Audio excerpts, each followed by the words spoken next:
Today, it's another classic episode of the Top 100 Countdown.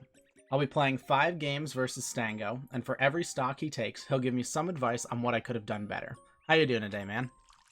I'm doing pretty good. How are you doing yourself? I'm doing pretty good. I've had a busy day of recording. I went from recording to coaching to recording, and then now we're here. So I've got a lot of editing on my hands tonight, but I'm actually kind of hyped about it. Lots of fun. It also means that I'm warmed up. So in theory, for what we're doing, should be my best gameplay. And of course, the random picks Final Destination for me for the first map, because why not?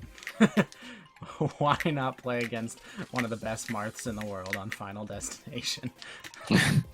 Yeah, it's a pretty strong Marth stage. All in all, when it comes to most of his matchups, his biggest advantage is going to be from out-neutraling people on a horizontal basis on the ground. Right.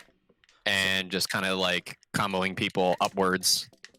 So on this map, obviously you have the advantage in pretty much all situations. What can I be doing to more neutralize the gameplay? Like, obviously, if you're going to have the inherent advantage of the map, is there anything that I can do to sort of counter it? The biggest deterrent that you can have for Marth is that you want to play very safe and zone-based in the air. Mm-hmm. Generally because Marth gets his biggest pushes and advantage in this matchup when he's pressuring Jigglypuff to shields, where he can get grabs. Uh-huh. Grab opens up his combo and kill potential to like new levels, mainly just because Marth doesn't really have a great raw just aerial that leads into like several different options for punishes on Jigglypuff because she's just so floaty. It's also really important that, especially when you hit Marth shield, that you generally have an idea, a game plan before you attack me of what direction and option you want to do afterwards. Okay. Generally, if you're going to aerial Marth shield, you want to be going away from him. Just as I punished you there for pushing in with your back air, with the immediate fair out of shield.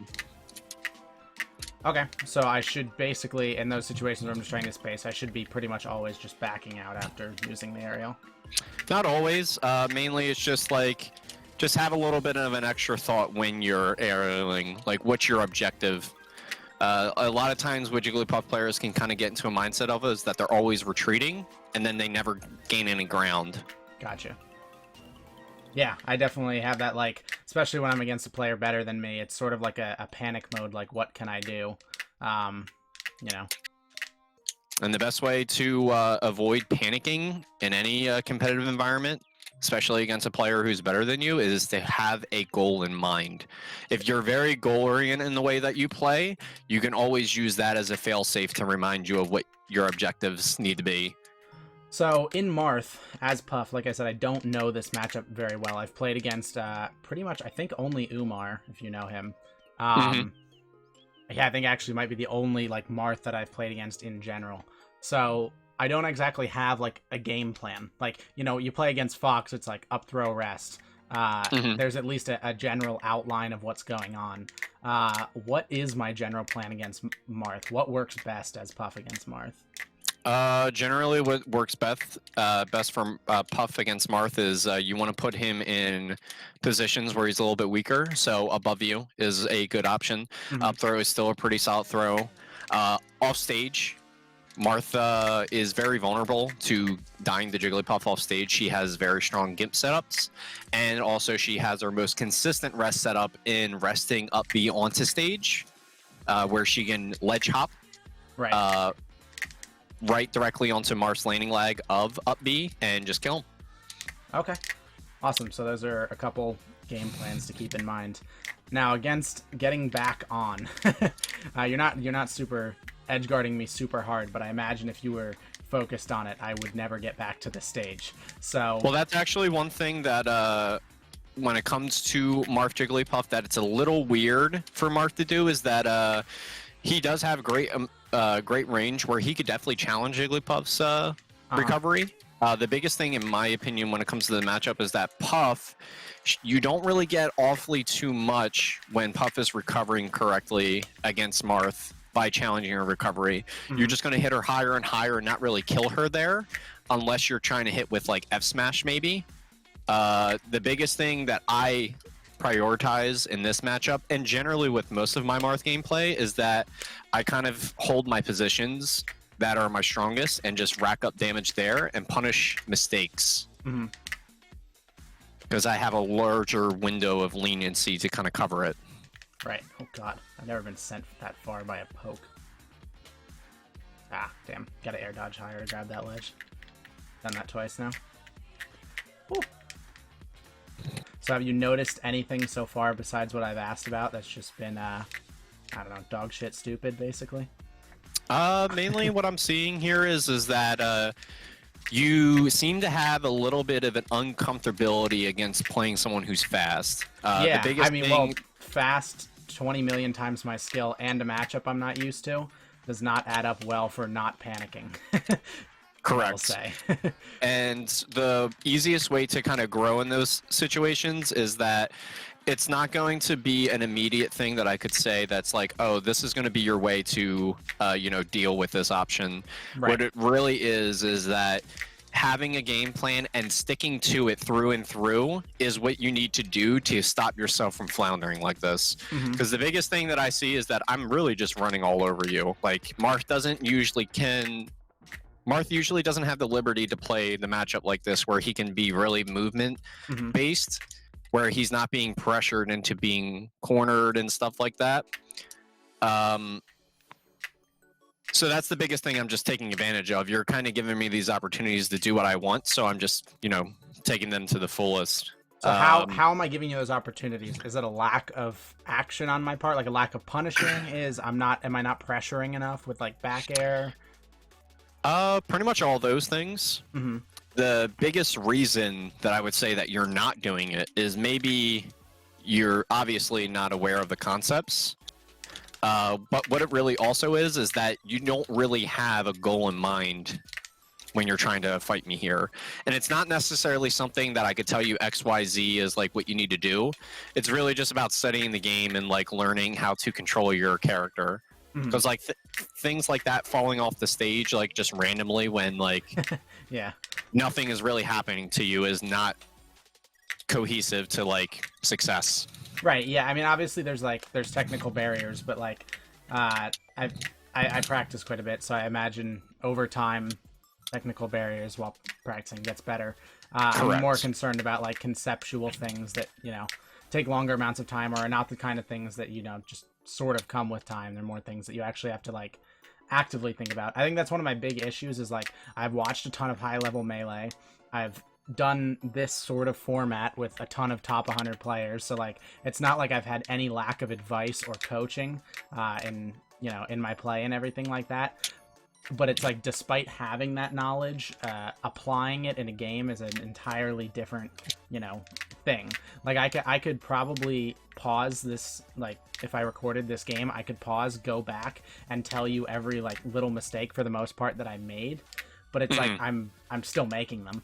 Like I might know that they're mistakes after the fact if I watch it, but I'm still making them. So like how do you I don't know. I don't exactly know how to there's a disconnect for me between learning something and then actually applying it, and I just don't know how that happens. Like is it just practicing it so much? Like I don't understand how to incorporate something I guess that I practiced. The biggest and easiest way that I always recommend to people is that like to incorporate strategies and ideas into your gameplay is probably one of the more difficult things to do, because several things lead to the degradation of that idea of happening. For example, stress. Stress of like getting destroyed, stress of playing in bracket, stress of playing like an unknown matchup. So like when you're running into those situations, stress is a big leading factor of what can stop you from doing what you should be doing. And you may even be self-aware at the exact same time of you not applying the things that you should be. But all in all, it doesn't matter too much in that case, because your natural reactions of how you play the game will overtake your, let's just say, your conscious thinking. Right. So when you're in a situation like this where someone is overwhelming you, your natural like inside of your mind will take over and play for you. Right. You'll do a lot of macro actions where you're just deciding like, oh, I want to wave dash here and like bait this roll or something like that. But a lot of your micro actions like shield grabbing, rolling, approaching, and defensive play will kind of be taken over by just like the inner workings of like your thoughts of how you usually play. So the biggest way to affect that part of your mind is to repetitiously apply your game plan in spots you normally wouldn't. Watching VODs, analytically thinking about the game, and practicing movement. The biggest thing that I'm seeing, which can be a big inhibitor of understanding concepts, is your movement. I can see that with how I'm playing, you're not comfortable at all. So you're never going to get past that little voice inside your head telling you, oh, like, let me down air here, even though that's never going to stop me from dying there, just like how you did. Right. So it's not necessarily something you can proactively change with like a quick idea or a suggestion. It's more so the game is going to play you before you can play it. Because you know what the buttons on the controller do, and you know what order to press them in, but you don't know why you're doing it.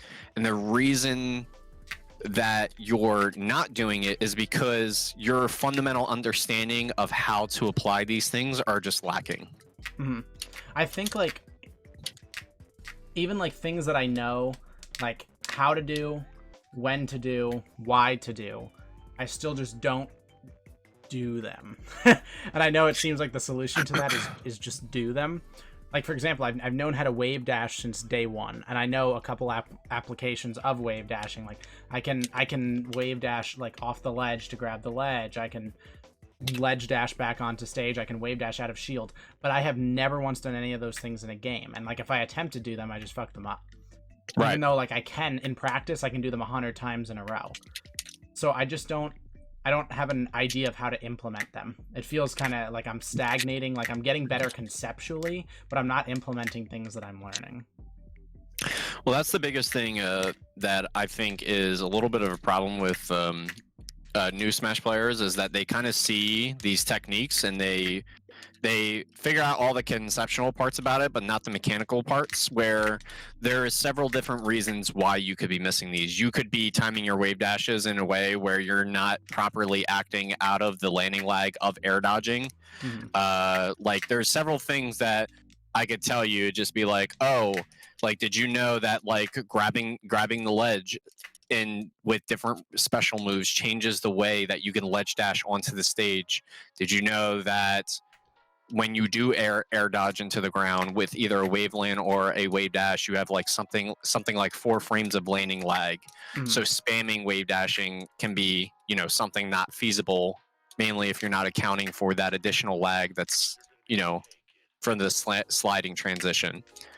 It kind of goes on and on and on, where you don't have to necessarily think about those things anymore. Your hands just know the timing and movements of those. And that only happens when you repetitiously keep playing the game in a very mundane way, where you're just learning about these things. And these ways of learning the game aren't typically best, you know, the most well done playing against another player. Because obviously, as you're seeing right here, you don't really get the move when I'm just like throwing hitboxes at you, throwing you, right, and recovering constantly. Like, moving is not what you're learning here. You're just kind of, the best thing you could be learning in this particular situation, because of the skill gap and everything else, is like DI, you know, things of that nature. I guess it's just time for plug. Yeah, it's plug. I was about to say, it's time to plug your shit. Everything you say will be in the description. All right, pluggy time. Follow me at Stango SSBM. Me, for the most part, I've kind of been putting Melee in the back burner. I've been playing a lot more of P+. So follow me there if you're interested in seeing my journey in there. I'm doing pretty great over there. That's about it. I want to thank you for having me on your show. It was really, really interesting, and I hope the best for you. And when you feel like you're ready to battle, come and find me and we can battle. Awesome. All right. Well, thank you for joining me, man. Thanks for hanging out. Yeah, no problem.